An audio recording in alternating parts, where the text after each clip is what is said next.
વડોદરા દિવ્યાંગ સાધન સહાય વિતરણ કેમ્પ.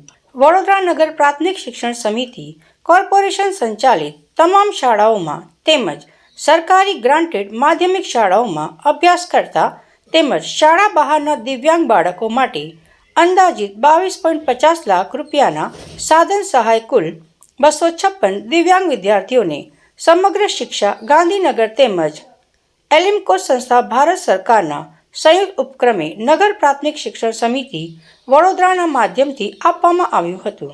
આ કાર્યક્રમ મહારાણા પ્રતાપ પ્રાથમિક શાળા રંગોલી હોટલની પાછળ ફતેગંજ રાખવામાં આવ્યો હતો.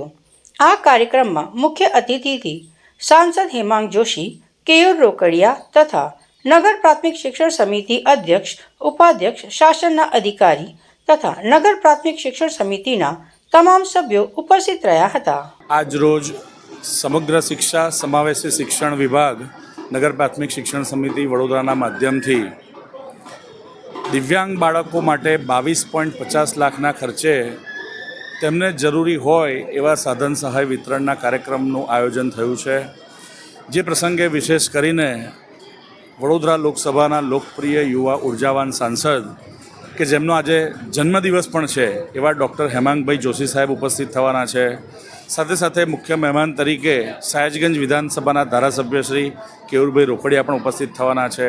અને સાથે સાથે નગર પ્રાથમિક શિક્ષણ સમિતિની સમગ્ર ટીમ આ કેમ્પના માધ્યમથી સરકારી શાળા, ગ્રાન્ટેડ શાળા અથવા અન્ય કોઈ પ્રાઇવેટ શાળામાં ભણતા બાળકો 256 જેટલા બાળકોને અલગ અલગ તેમના દિવ્યાંગતાના સંદર્ભમાં એક અલગ જ પ્રકારની ઉડાન ભરવા માટે લઈને આત્મવિશ્વાસ વધે તે માટે થઈને ટેકો મળી રહે તે માટે જરૂરી સાધન સામગ્રીનું વિતરણ થવાનું છે.